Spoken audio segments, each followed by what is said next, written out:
When we were kids, we all had our go-to happy place, our escape. We gravitated to art, movies, bands, musical, or books. Something that did not make us feel alone, but empowered us in a world of love, magic, and adventures. Come with me as we explore the wizarding world with William Phoenix.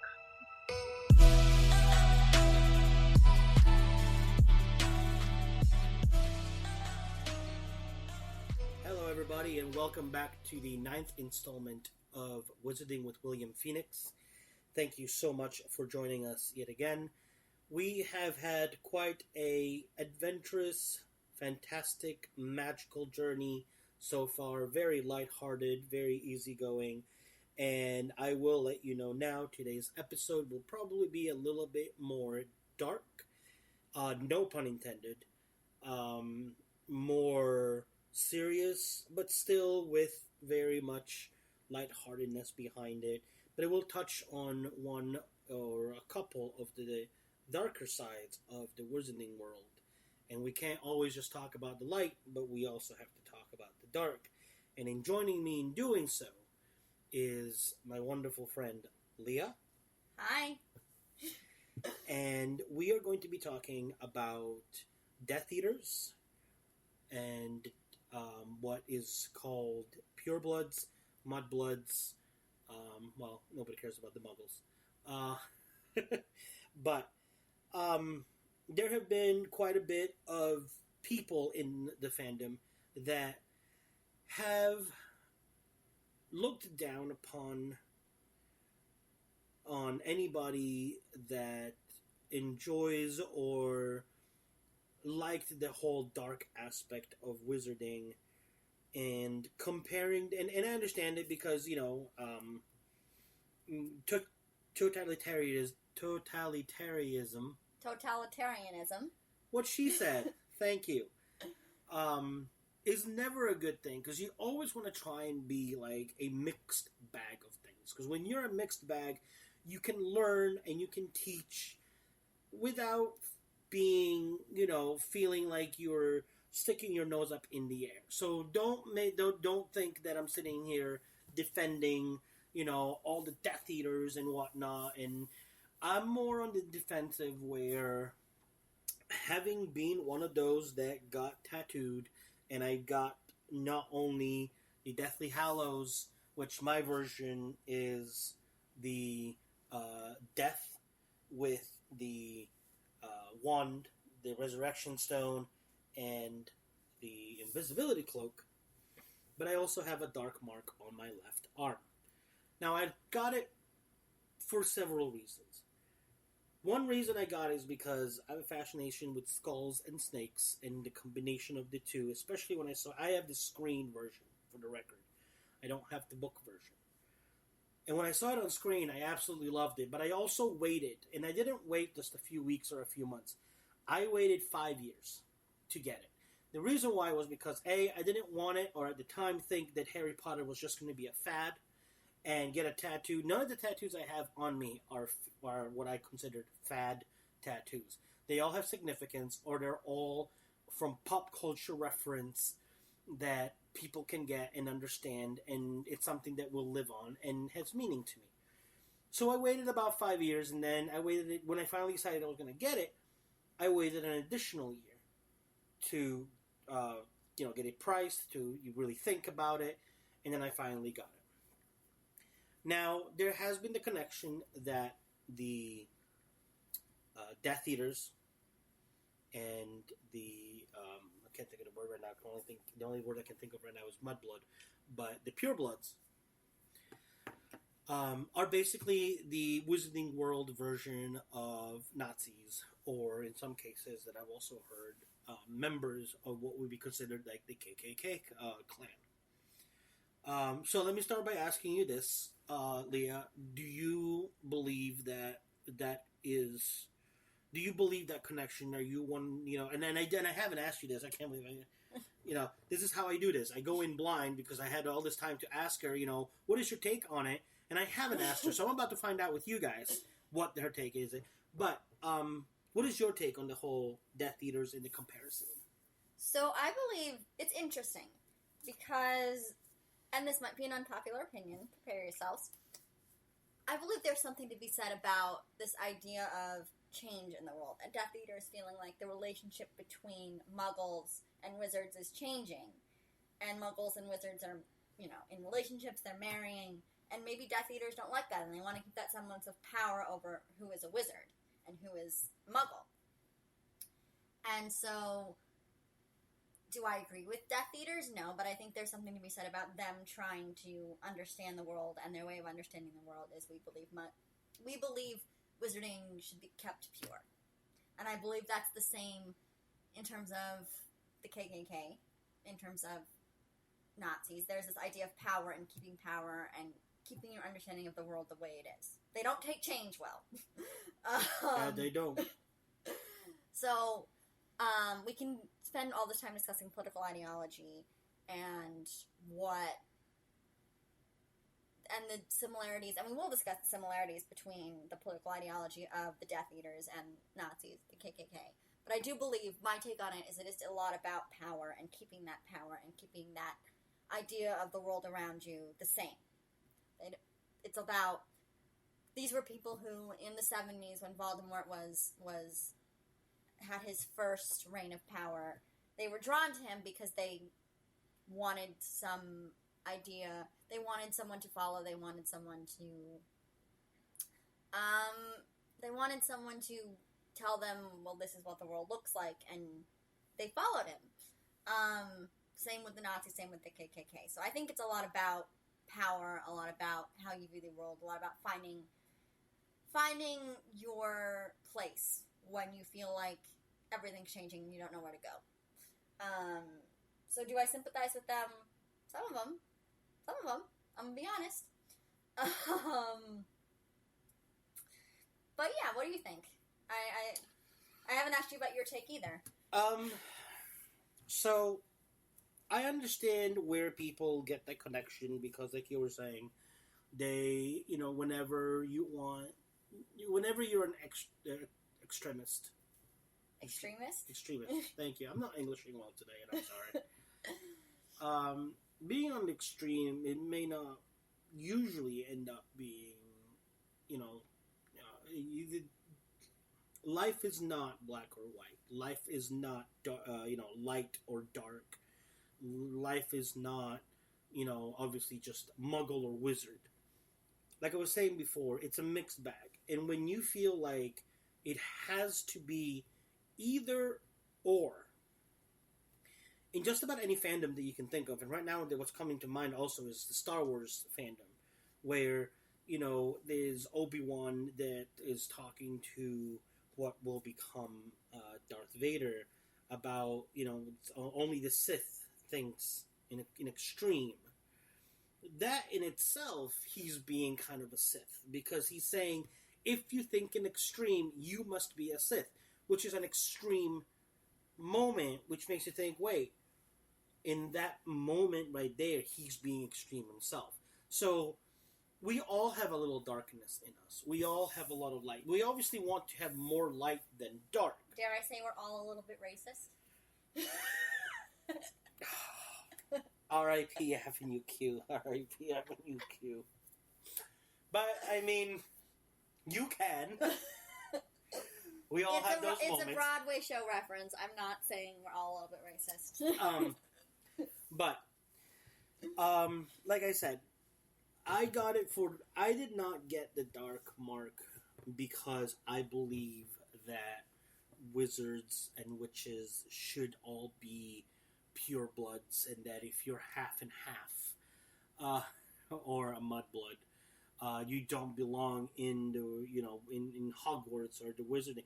I got it because it looked like a pretty cool design, a pretty badass tattoo. It was, at the time, very, very, very few people had the tattoo on it.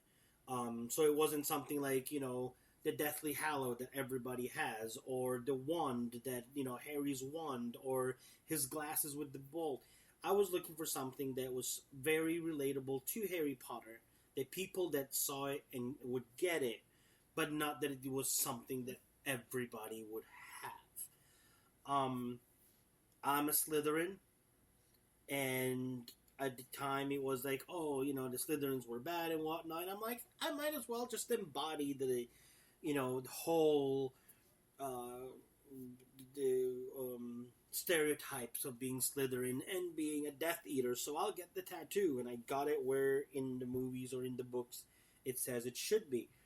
But I don't believe what it stands for in the movies. Now, am I gonna go out and get like the KKK cross or the Nazi swastika? Absolutely not, because A, I don't like the way that it looks, but B, I surely do not stand for anything that either of those groups stand. This is fantasy. This is something that is... I don't mean that it's not real, but it's not something that affects us in reality. Like, when was the last time that somebody took their wand and went on a killing spree in our world here? Never. Because it's all fantasy. It's all just a fun time, and it's how whatever dark or bright point that you enjoy, and you don't have to agree with everybody's thoughts. It's one of those, as long as somebody doesn't bring harm onto me. If I disagree with them, that's fine. We have the right to disagree with each other.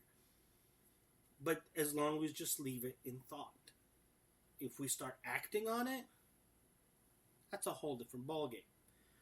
I don't remember the last time I got drunk and went, I'm gonna go kill me a mudblood because they're not purebred. Never gonna happen. Would I have joined Voldemort's... I probably would have gotten tattooed just because it looks cool, and never have joined Voldemort's Dark Army in Death Eaters. I just like the way the tattoo looks. And in the Harry Potter world, if this snake actually kind of like moved around my arm, it would have been even cooler. I've been like, yes, I'm getting it. I don't believe in it, but I'm getting it because it looks pretty cool. So, though I understand the connection, I don't believe that it should be taken as much to heart as some people take it.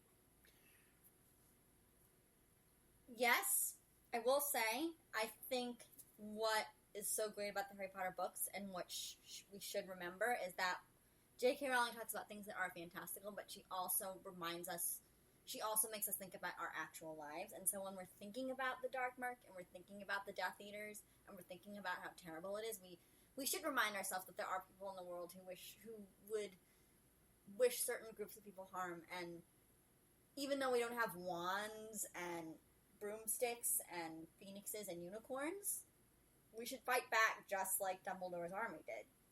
So even though Death Eaters aren't real, they serve as a reminder to us that we need to step up, that,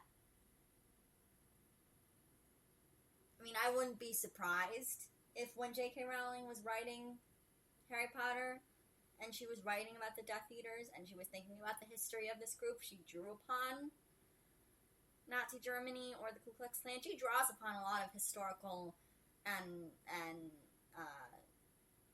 she draws upon a lot of different things when she writes the Harry Potter books. She does. It's no secret that she has, she took a lot from both her personal life and, like you said, like historical events.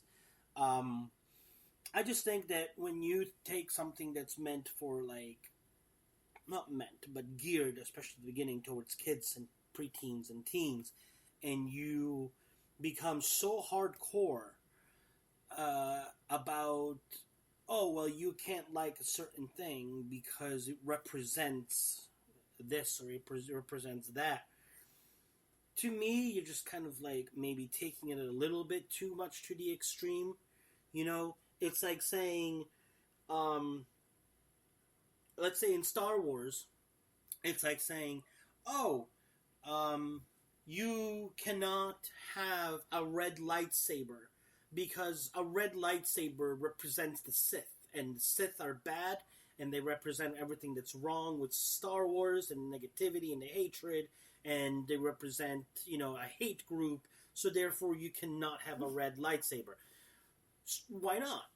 I like the color red. I mean, green is my favorite, obviously, but I like the color red, and I like a red lightsaber. I mean, granted, I would love to have a purple lightsaber, but if I want a red lightsaber because I like the way the red lightsaber looks, I'm going to go get one. I don't care whose it belongs to. I don't care that you think it represents bad. You don't have to get one. Is purple your favorite color? It's not necessarily my favorite color, but I like the purple lightsaber in Star Wars that Mace Windu had. I think it's worth it to say I haven't seen any of the Star Wars movies. My name being Leah, I have a very complicated relationship with them. Don't hate me for it. This is the end of this friendship, and the last time I talked to this girl, I don't know why I did not ask. I should have put it. From now on, every guest that comes on my show will have been put through a ringer of at least basic fandom. Basic fandom meaning basic knowledge of at least Star Wars, Harry Potter, some Lord of the Rings, very minimal Lord of the Rings, a little bit of Doctor Who, and maybe sprinkle some other maybe Disney stuff to make it easy on them. And I do apologize to my Star Wars fans out there.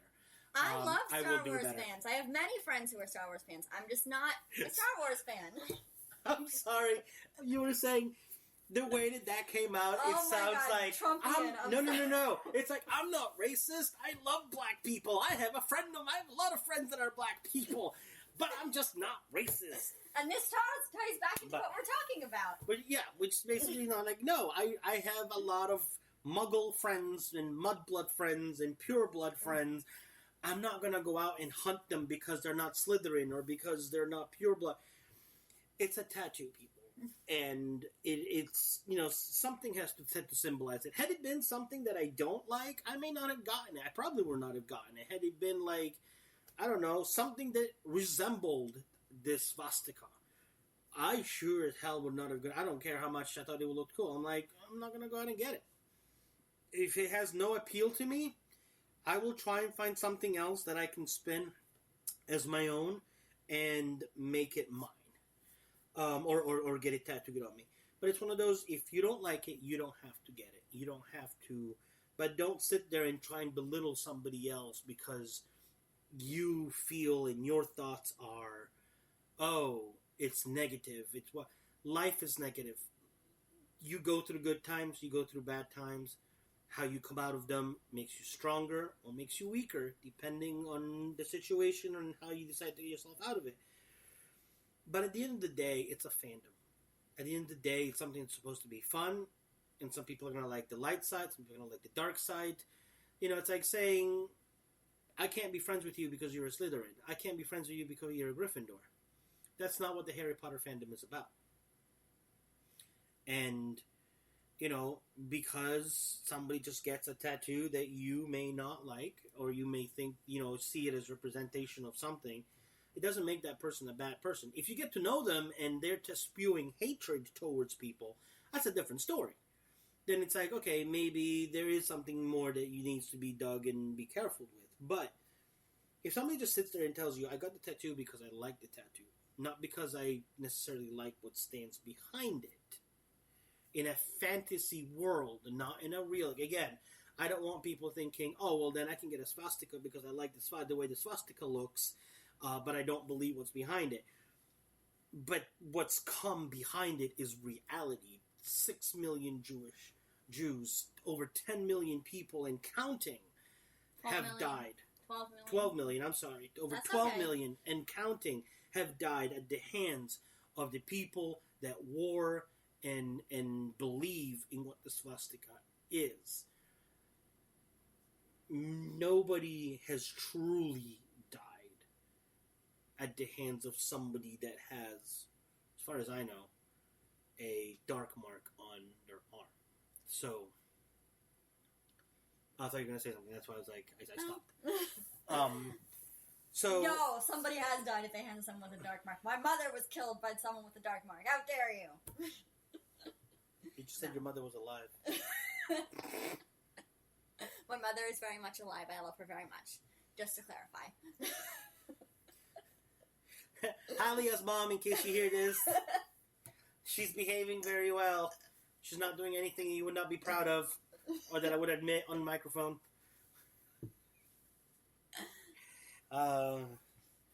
What happens in the Slytherin dungeon stays in the Slytherin dungeon. But I'm not a Slytherin. Oh, but I am, and you're a guest in my dungeon, sweetheart. That's why you're here. Sacrifice. Oh, wait. The microphone's still on. Oops. But, so yeah, so going back to the whole thing, it's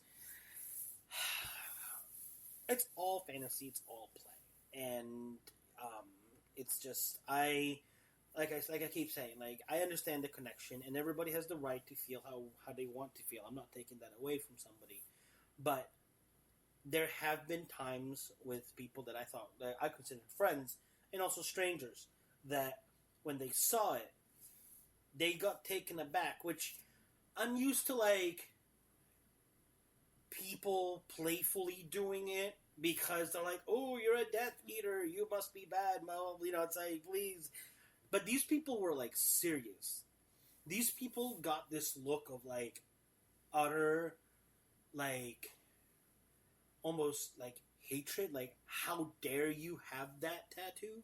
How dare you side with them or like them or whatever? People, relax. It's a tattoo of a fandom. Like, it's like saying, oh, you have a Boston Red Sox tattoo. I do. It's like, how dare you have a Boston tattoo and you live in New York City, Yankee territory. Well, because I like the team, but it's also because it's my tattoo, my body, my choice. I'm a believer of, across the board, women and men of all ages have the right to choose what they put in and on their body. But don't sit there and judge. Don't sit there and think that because somebody made a decision to put a tattoo on them, that, oh, you must be a horrible person because you have this fantasy tattoo put on you, which really has made no real life impact where anybody really has died. It's like somebody having the Boba Fett, the Mandalorian tattoo on them. Does that make you and I know you have no idea what I'm talking about right now. Boba Fett, wasn't he like a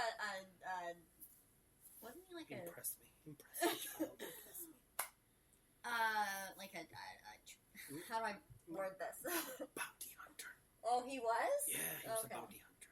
But he was a bounty hunter. But if you get the Mandalorian tattoo on your arm, does that make you Boba Fett? Does that make you Jango Fett? Does that make you a bounty hunter for the Empire? No, it does not. It just shows that you like that tattoo. I have friends, and I have seen people at cons that have the Empire tattoo on them. Does that mean that they want the death of all rebels? No, it's just a really fucking cool design. It is. Sorry for the F-bomb. Oh, am I not supposed to curse? It's a family podcast. You do great on our regular podcast of manbitesmedia, but it's fine. I apologize. We allow one per show, and that's our one. I know that we could go on and talk, but it would basically become, and repeat itself, and this show may end up being a little shorter, but I wanted to make sure that we touched upon what I consider, like, the darker side of the Wizarding World. I mean, Nocturne Alley is one of my favorite places when at Universal Studios. It's, also because it's, like, heavily air-conditioned in Florida. It's great. I personally want that hand that grabs you. Well, for that, we just have to go off show and we'll talk about that. I thought this was a family podcast. It is. That's what we're going to talk about, the hand that grabs you in the store. I don't know what you're talking about. Get your mind out the gutter.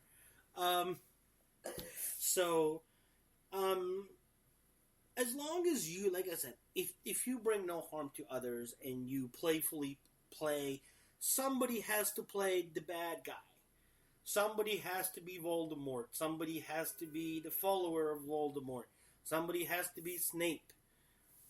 It doesn't make that person in real life a horrible person. It just makes them the person that they choose to play the bad guy, so everybody else can play the good guy and be the hero. Not everybody can be the hero, and that's okay. I mean, we could have a whole discussion about whether Voldemort was trying to be a hero, but we won't, because that's not what this episode is about. It is not, but actually, now that we're getting closer to the end of this series, I can actually start talking about and announcing that once the series is over, Wizarding with Williamphoenix is not. I'm going to be doing maybe not a bi-weekly, but maybe a monthly. It all depends on the amount of people that have interest in doing it. I'm going to be hosting episodes where it's going to be an open-ended forum. Somebody wants to come on and talk and have a conversation about Voldemort. Was Voldemort trying to be a hero? Was Voldemort not trying to be a hero? I know there's going to be a long list of people with the following. Was Snape a hero or not? I'm not going to answer that right now. And we'll talk about it, and we'll discuss it, and we'll carry on. So Wizarding with Williamphoenix will not end at the end of the 11-episode saga. The breakdown of the Wizarding World will. But after that, it's an open forum. So if you have any interest, if you want to talk about it, if you want to come on, we can definitely do it. Send me a message, leave me a comment, let me know, and we will definitely find a way and find time and topics that may not be on an everyday, but it's sitting there on your chest and you want the world to hear it and you want somebody to discuss it with, by all means, don't be afraid, step forward, and we'll be happy to have you on. For now, I am Williamphoenix. Thank you so much, my friend Leah. It was so much fun. Thank you for having me. And make sure that you tune in a couple of weeks where we have our 10th episode where we're going to be discussing all sorts of Harry Potter related stuff. Like everything that came out of Harry Potter in the sense of like the play Puffs or Cursed Child or conventions like LeakyCon or fanfic. Anything that's connected to Harry Potter that has stemmed from the books or the movies and that has come out of the fandom and is doing great, or even maybe underground. That may actually turn out to be a 2-part series because I've had a lot of people wanting to talk about it. So unfortunately, I can't have like 16 people at once, but we will definitely try and figure out how to able to pull it off. Thank you very much. I am Williamphoenix. Thank you for tuning in. Check out my other material with the boys from manbitesmedia and everything that's attached to that, including Cellar Door, which is an awesome Lord of the Rings show. I know if you've heard me and my friend Lewis banter about each other, this is how this whole thing started. What's better, Lord of the Rings or Harry Potter? But check out his Cellar Door. It is amazing. And thank you for being a fan. Thank you for following me. Until next time.